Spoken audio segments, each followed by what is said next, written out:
بسم اللہ الرحمن الرحیم والصلاة والسلام علی رسول اللہ وعلی آلہ وصحبہ اجمعین۔ معزز ناظرین و سامعین کرام، السلام علیکم ورحمۃ اللہ وبرکاتہ۔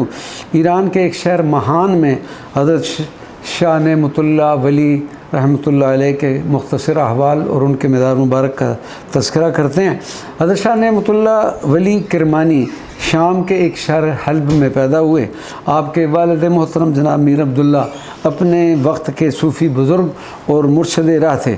آپ رحمۃ اللہ علیہ کا سلسلہ نسب 19 واسطوں سے جناب نبی کریم صلی اللہ علیہ وسلم سے جا ملتا ہے۔ آپ رحمۃ اللہ علیہ ایک روشن ضمیر ولی اللہ اور زبردست مکاشفہ کے مالک تھے۔ آپ نے اپنے کلام میں آئندہ آنے والے حالات و واقعات کے متعلق پیشین گوئی فرمائیاں ہیں، جن میں سے اکثر درست ثابت ہو چکی ہیں۔ تعاون و قحط یکدا کر دے بہند پیدا، پس مؤمنان بمیرند ہر جا بزی بہانہ۔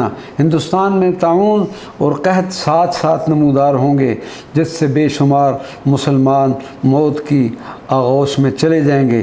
اسی طرح حضرت امام مہدی کے بارے میں آپ ارشاد فرماتے ہیں، چوں سال بہتری از کانا ظہو کا آید، مہدی عروج سادد در مسند مہدیانہ۔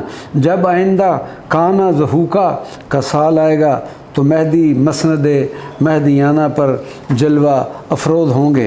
آپ کا مزار مبارک فیروزی ٹائلوں والا گنبد اور مینار دور سے ہی نظر آنے شروع ہو جاتے ہیں۔ ایک وسیع و عریض کمرے میں اونچے چبوترے پر آپ کی قبر مبارک ہے، جس کو شیشے کے فریم سے کور کیا ہوا ہے۔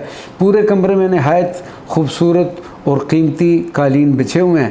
ان میں سے اکثر قالین لوگوں نے مزار مبارک کے لیے ہدیتاً وقف کیے ہوئے ہیں۔ جا بجا آیات قرآنیہ اور فارسی اشعار تحریریں آپ کی خدمت میں اپنا اور دوست احباب کا سلام پیش کیا، پھر کھڑے ہو کر قصیدہ شاہ نعمت اللہ ولی کے چند اشعار پیش کیے۔ اس کے بعد فاتحہ اور دعا کے بعد مزار مبارک کے ملحقہ دیکھنے کے لیے آگے نکل پڑے۔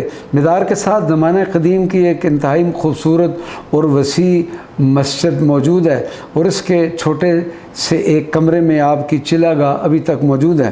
حضرت شاہ نعمت اللہ ولی کی زندگانی کا کافی حصہ عراق میں گزرا۔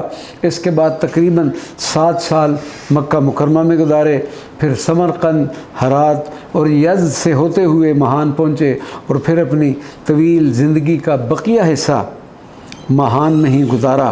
چلاگاہ کے قریب مزار مبارک کے محافظ سے ملاقات ہوئی، جس نے سلیس فارسی میں ہمیں حضرت شاہ نعمت اللہ ولی کرمانی کے حالات زندگی کے بارے میں بتایا، اور آپ کے کئی اشعار بھی ترنم سے سنائے۔ پھر ہمیں ایک چھوٹی سی کتاب جس کے آپ کے اشعار درج سے ہدیتاً پیش کی۔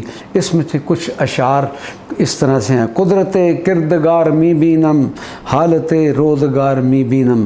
میں خدا کی قدرت دیکھ رہا ہوں، روز و شب کے حالات دیکھ رہا ہوں۔ از نجوم ای سخن نمی گویم، بلکہ از سر یار می بینم۔ میں یہ بات علم نجوم کے ذریعہ سے نہیں کہہ رہا، بلکہ خدا کی قدرت مجھے یہ سب دکھا رہی ہے۔ مزار مبارک کے سارے حصے دیکھنے اور الوداعی سلام کرنے کے بعد ہم باہر آئے، اور آپ کی دعاؤں کے ملتمس ہونے کے بعد اپنی اگلی منزل کی طرف روانہ ہوئے۔ اللہ تبارک و تعالی ہمارے ان حاضریوں کو شرف قبولیت عطا فرمائے۔ وما علینا الا البلاغ المبین۔